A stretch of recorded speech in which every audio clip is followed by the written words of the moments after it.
Hey guys, thanks for clicking in. Tonight we begin with the Roaring Twenties, how people spent their time, what they did for fun, and how they handled this new booming economy. But before we begin, please like and subscribe if you enjoy this video. And without further ado, let's get started. Picture this. It's 1924. The Great War is over, and the world is drunk on the idea of never looking back.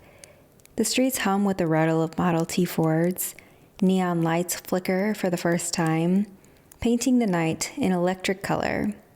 In smoky speakeasies, jazz bands play wild, brassy tunes that make even the shyest wallflower want to dance. The Charleston is in, Prohibition is on, and the police can't seem to keep up with the bootleggers who run the underworld. Women cut their hair short and raise their hemlines, sparking scandal at Sunday sermons. Men trade their stiff Victorian collars for sharp suits and fedoras. Radios bring the voice of the world into living rooms, and skyscrapers claw at the clouds, each one taller than the last. It's an age of flappers and gangsters, of record-breaking sports heroes and silent movie stars who seem larger than life. But beneath all the glitter and champagne bubbles, there's a restless pulse, a sense that this golden age might not last forever. The Roaring Twenties were a decade when tradition was shaken, rules were broken, and life was lived in the fast lane, with the brakes just out of reach. But to better understand the Roaring Twenties, you have to know what came before. The world had just crawled out of the devastation of World War I. Entire nations were exhausted, traumatized, and honestly, just ready to forget. For many, the solution was simple. Drown the memories in music, parties, and excess. The economy boomed, industries roared to life, and for the first time, ordinary people could afford things that once seemed like luxuries. Electric refrigerators, they replaced ice boxes. The telephone connected neighborhoods like never before. And the automobile, it didn't just change transportation, it changed culture. Suddenly, young couples could escape the watchful eyes of their parents, driving to the beach or the countryside for a taste of freedom. But the 1920s weren't just about gadgets and glamour. They were about rebellion. Women, fresh from winning the right to vote, challenged society's idea of what a lady should be. Flappers danced until dawn, smoked in public, and wore lipstick as a badge of independence. Meanwhile, Prohibition tried to ban alcohol, but only succeeded in creating a shadow empire of speakeasies, bootleggers, and gangsters. In cities like Chicago and New York, figures like Al Capone became household names, part villain, part folk hero. On Wall Street, fortunes were made overnight. People believed the good times would never end. And yet, behind the music and the money, there were cracks in the foundation, tensions that would explode by the decade's end. If you woke up in the Roaring Twenties, your day might start in a small apartment in the city, maybe a brownstone in New York, or a modest home in Chicago. The morning sun slips through lace curtains, and instead of stoking a coal stove like your grandparents did, you might have a shiny new gas range in your kitchen. You'd pour yourself coffee brewed on the stove, maybe grab a slice of toast from one of the first electric toasters. If you lived in the city, you'd step outside to a street buzzing with energy. Streetcars clattered down the tracks, while Ford Model Ts weaved through horse-drawn wagons, still lingering from another era. Newspapers were hawked on corners, headlines shouting about baseball legends like Babe Ruth or silent film stars like Clara Bow. For men, a workday might mean heading to an office, factory, or shop, wearing a suit and tie, even if your job was blue-collar. For women, daily life was shifting fast. More women were working as secretaries, shop girls, or telephone operators. Some even went to college, which was still unusual for the time. And in the evenings, women were far more visible in public spaces, going to movies, jazz clubs, and dance halls without a male chaperone, which a generation earlier would have been unthinkable. Entertainment was everywhere. Radios brought news and music right into your living room. Families would gather around to listen together after dinner. If you could afford it, a trip to the cinema was a regular treat, where you could watch Charlie Chaplin's slapstick comedy or the latest romantic melodrama, all accompanied by a live piano or a small orchestra. In rural America, life still moved slower. Many farms didn't yet have electricity, so chores were done by hand, and the pace of life, it followed the seasons. But even here, the modern world was slowly creeping in.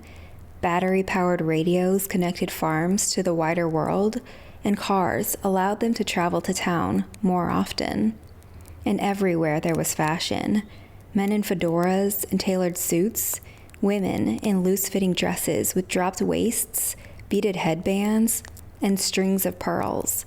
Clothing wasn't just fabric. It was a statement that the world had changed, and the old rules, well, they no longer applied. Life in the Roaring Twenties was a balancing act between the old and the new. A decade caught between horse-drawn wagons and airplanes, between corsets and knee-length dresses, between prohibition laws and hidden bottles of gin. It was modern, it was thrilling, and for many, it felt like the future had finally arrived. When the workday ended, the Roaring Twenties came alive. For millions of Americans, free time meant one thing above all others. Let's go to the movies. In the 1920s, going to the cinema wasn't just entertainment, it was an event. Imagine stepping out of the noisy city street and into a grand, glittering movie palace. The air inside is cool, the faint scent of popcorn drifting through the lobby.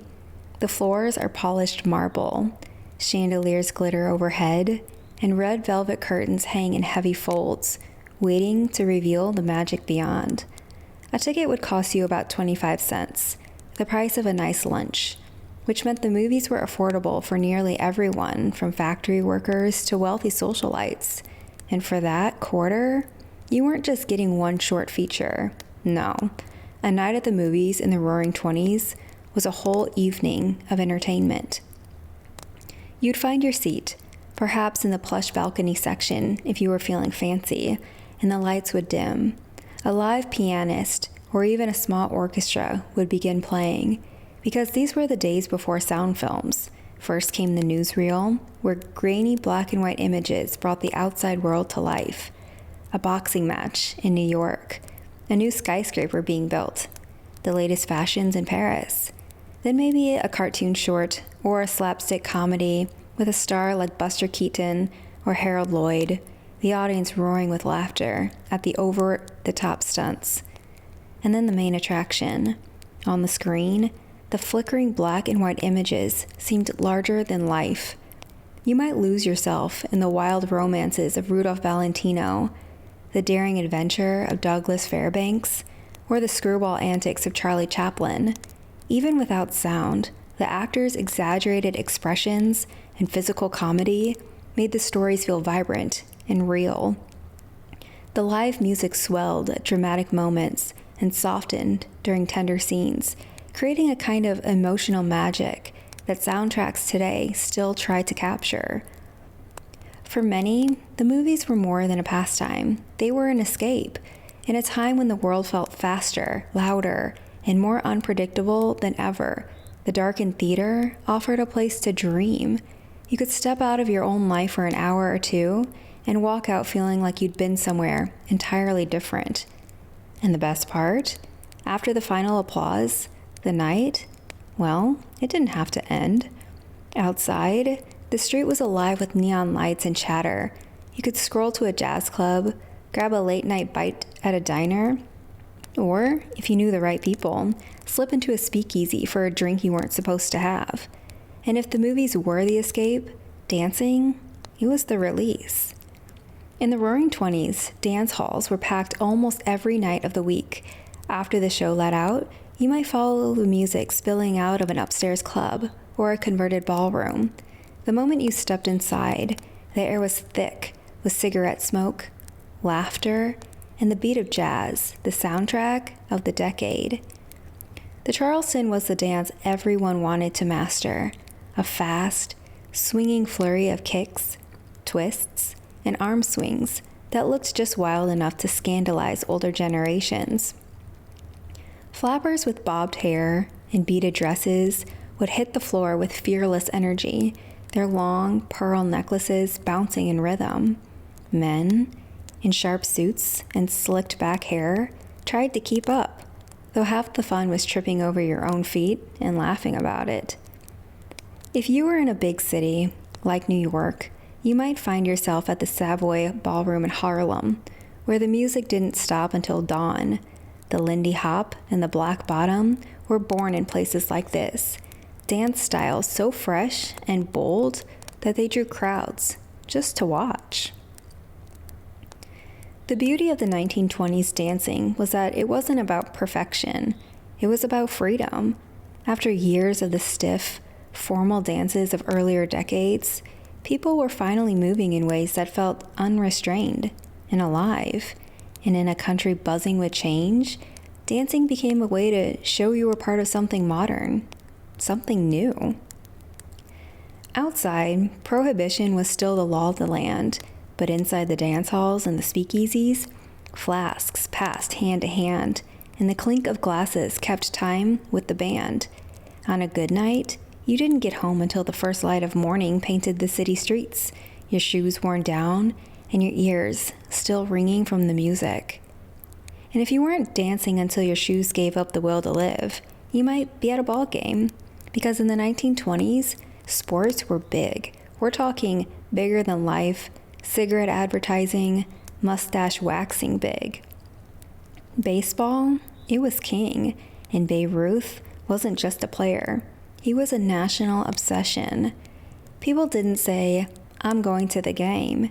They said, "I'm going to see the Babe hit one another into another zip code." Whole families would pile into trolleys to get to the ballpark, where bleacher seats cost less than a movie ticket, and hot dogs were considered a balanced meal. And if you weren't a baseball fan, boxing was your ticket to excitement. Heavyweight champion Jack Dempsey could fill an arena faster than you could say left hook. Fights were broadcast live on the radio, which meant you could sit in your living room and hear every punch described in painful detail. Though the announcers always made it sound much classier than two men trying to rearrange each other's faces. Radio, in fact, became the great connector. On Saturday nights, families would gather around the set to listen to variety shows, comedy sketches, and music. You didn't watch TV. You stared at a glowing wooden box and laughed at jokes you could only hear. And somehow, that was magic. Of course, for thrill seekers, there were other ways to spend free time. Roller coasters were starting to pop up at boardwalks and amusement parks, and people lined up to be hurled around at speeds that, well, in 1920, felt almost illegal. If you wanted to see the future, you could go to an air show and watch daredevil pilots in flimsy biplanes doing tricks that looked like they weren't just asking to meet gravity head on. In short, whether you are watching Babe Ruth send a baseball into orbit, listening to Jack Dempsey's fists do the talking, or screaming your head off on a rickety wooden roller coaster, free time in the Roaring Twenties, it wasn't just fun, it was incredibly loud. And then there was the great American pastime of the Roaring Twenties, driving around just because you could. Cars weren't just a way to get from point A to point B anymore. They were point C, completely unnecessary but incredibly fun. The Model T Ford was everywhere, like the avocado toast of the 1920s. Everybody had one, and everyone thought that theirs was special. You could buy one for under $300, and if you couldn't afford it, there was a good chance you had a cousin who'd take you for a spin. Going for a drive became a weekend ritual. Young couples would pile in, hair whipping in the wind, because nobody thought to close the top and head out to the countryside, not because there was anything to do there, but because driving through open fields at 25 miles per hour felt like flirting with the very limits of human speed. Of course, driving in the 1920s wasn't exactly safe. Roads were often just dirt or gravel. Traffic signs were more like friendly suggestions, and the concept of a stoplight, it was still catching on. If you were lucky, your leisure drive ended with a picnic by a lake. If you weren't, it ended with your Model T's axle in a ditch and you telling your friends, "It's fine, they all make that noise." But for all the bumps, rattles, and occasional cow in the road situations, owning a car, it meant freedom. You could go to the beach, visit friends in another town, or just drive aimlessly until you ran out of gas, which, at 20 cents a gallon, felt practically free. And if you had a little extra flair, you might even attach a rumble seat to the back so your friends could ride along in what was basically an open-air roller coaster with no safety harness. Driving wasn't just transportation in the Roaring '20s. It was a statement. It said, "I'm modern, I'm mobile, and if this thing breaks down, I definitely know a guy who can fix it. Probably." Of course, if you were going to bother cranking up your Model T and risking your suspension on those roads, you might as well end up somewhere worth the trouble. That's where the great 1920s outdoor getaway came in. Picnics and beach trips. A picnic in the Roaring '20s wasn't just throwing together a sad sandwich and a bottle of water. Oh no, this was an entire event. Families would pack wicker baskets full of fried chicken, deviled eggs, homemade pies, and enough lemonade to hydrate an entire football team. You'd spread out a blanket under a shady tree and then spend the first 20 minutes shooing away ants because, nature. If you lived near the coast, the beach was the place to be. And the swimsuits, let's just say they were a little different. Men often wore wool tank tops and shorts because nothing says refreshing summer swim like a fabric better suited for sweaters. Women wore knee-length bathing dresses with stockings and caps, which made swimming less about actually swimming and more about standing ankle-deep in the water, looking fashionable while trying not to pass out from the heat. Boardwalks were buzzing too, lined with ice cream stands, souvenir shops, and rides that would absolutely not pass modern safety inspections. Roller coasters rattled like they were held together by hope alone, and carousel music filled the air. Couples strolled arm in arm, while kids begged their parents for another nickel to play the ring toss. And here's the thing. Whether you were picnicking in the park or baking under the sun at the beach, it wasn't really about where you went. It was about being outside, soaking up the freedom of a world that finally felt modern, and looking good while you did it, even if you were sweating through your wool swimwear. So life in the Roaring '20s was a mix of movies that made you dream, dance floors that made you sweat, sports that made you cheer, cars that made you feel like a daredevil, and outdoor adventures that made you appreciate modern plumbing. It was a decade running full speed ahead, music louder, skirts shorter, and nights longer than ever before. The world, it felt fresh, it felt unstoppable, and just a little bit rebellious. Even Prohibition couldn't keep the party down. If anything, it made it more exciting. Nothing says, "This is definitely illegal," like drinking gin out of a teacup while pretending it's Earl Grey. And so, of course, we can't talk about free time in the Roaring '20s without talking about the worst kept secret of the entire decade, the speakeasy. Prohibition had made alcohol illegal, which naturally only made people more determined to drink it. It's basic human nature. Tell someone they can't have something, and suddenly they want it more than oxygen. By the mid-1920s, speakeasies, they were everywhere, hidden behind fake storefronts, down shadowy alleyways, or in the basements of ice cream parlors, where no one actually ordered ice cream. Getting in wasn't as simple as just walking through the door. You needed to know the password, something like swordfish or the crow flies at midnight. And if you forgot it, well, you'd be standing outside pretending to admire the brickwork while your friends slipped inside without you. And once you were in, it was like stepping into another world. The lights were dim, the jazz was loud, and the drinks, well, let's just say they weren't winning any awards for taste. Much of the booze was homemade, bathtub gin, that could double as your paint stripper, or moonshine so strong it made your vision briefly consider taking a vacation. But no one cared. You were there for the atmosphere, the music, and the thrill of sipping something that was absolutely, positively not legal. And people got creative about sneaking their drinks in public. Women's handbags came with hidden flasks. Men's walking canes were sometimes hollow out to hold whiskey. And there were even fake books with bottles tucked inside, perfect for when you wanted to look like you were deep in literature, while actually deep in gin. Some folks even sewed flasks into their clothes, which made walking in a straight line both suspicious and physically challenging.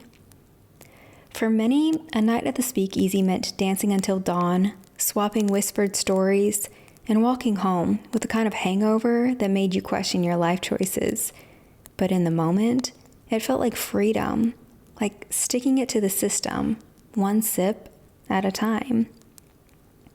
For a while, it seemed like nothing could stop the fun. The music was loud, the glasses were full, and the whole country was moving to the same beat. Every night felt like an encore. But the thing about a decade that burns this bright, it's only a matter of time before it burns out. The Roaring Twenties were a high-wire act without a safety net, champagne flowing on credit, stock prices climbing like they had wings, and everyone convinced the good times, well, they could never end. And while the flappers kept dancing and the speakeasies kept pouring, somewhere in the background, the floorboards, they were starting to creak. Because the clock was ticking, and when it struck 1929, the music didn't just stop, it crashed. Hard. The party was over. One morning, in late October of 1929, America woke up to find the champagne glasses empty, and the bill, it was sitting on the table. It started with whispers on Wall Street, stock prices dipping, brokers looking uneasy. By the end of the week, the whispers had turned into a roar. The stock market didn't just tumble, it fell head first down a flight of stairs and took the entire economy with it. Banks closed, savings vanished overnight. Families who had been buying new cars and radios on credit were suddenly selling furniture just to buy food. Men in press suits lined up for bread, their polished shoes now scuffing on sidewalks they paced for hours. The glittering neon lights of the 1920s, they went dark, replaced by pawn shop signs and for sale posters. Movie palaces slashed ticket prices, but even a dime was too much for many. Dance halls emptied, the music stopped, literally and figuratively. And yet, for all the speed and swagger of the decade before, there was no quick fix for what came next. The Roaring Twenties had taught America how to party, but the Great Depression was about to teach it how to survive. Daily life in the Great Depression looked nothing like the glittering days that came before. If you had a job, you were one of the lucky ones. Unemployment skyrocketed to nearly 25%, and for those still working, wages, they were slashed. Many families took in boarders to help pay rent, or doubled up with relatives in cramped apartments. Privacy became a luxury nobody could afford. Breakfast wasn't bacon and eggs anymore. It might be day-old bread with coffee, if you had coffee.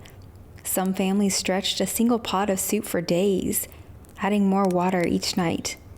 Meat was a rare treat, and for children, wearing hand-me-down clothes wasn't just common, it was expected, even if the knees had been patched 3 times over. If you lived in the countryside, things could be even harder. The Dust Bowl of the mid-1930s turned farmland into cracked earth. Families packed what they could onto old trucks and headed west, hoping California might offer work.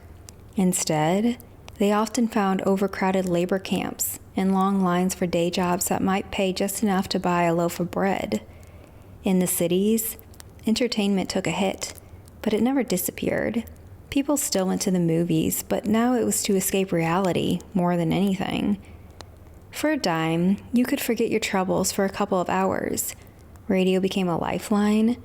Families gathering around in the evening, listening to news, comedy shows, or FDR's fireside chats that promised better days ahead. Leisure wasn't fancy anymore. It was simple. Card games at the kitchen table, walks in the park, children playing stickball in the street with a broom handle and a scuffed-up ball. Life slowed down. It wasn't about chasing the future anymore. It was about getting through the day. And while the country had been roaring just a few years before, now it was holding its breath, waiting for a change. From the bright lights of the Roaring Twenties to the shadowed streets of the Great Depression, America had danced, laughed, and dreamed its way through one of the most transformative decades in history, only to find that even the most dazzling parties have an ending. The 1920s were a moment in time when modern life seemed to arrive all at once. Jazz spilling out of smoky clubs, movies flickering in glam theaters, baseball heroes knocking balls into the stratosphere, and automobiles carrying people farther than they'd ever gone before. It was bold, it was loud, and it was unforgettable. But it was also fragile. Beneath the champagne bubbles and rhythms were cracks waiting to split open. And when they did, the music faded into a very different kind of America, one defined not by excess, but by endurance. The story of the Roaring Twenties isn't just about glamour and rebellion. It's about what happens when a society leaps headfirst into the future, not knowing that a storm is already on the horizon. It's about joy, risk, and the way history can change overnight. And maybe that's why the decade still fascinates us today, because in some ways, we're still chasing that same feeling, the hope that the good times will last forever. If you enjoyed stepping into the world of the Roaring Twenties with me, let me know in the comments. Would you like to see a follow-up diving deep into the Great Depression, how people adapted, survived, and found ways to keep going when the music stopped? There's a whole other story waiting to be told, and it's one you don't want to miss. Thanks so much for tuning in. I'll see you in the next one.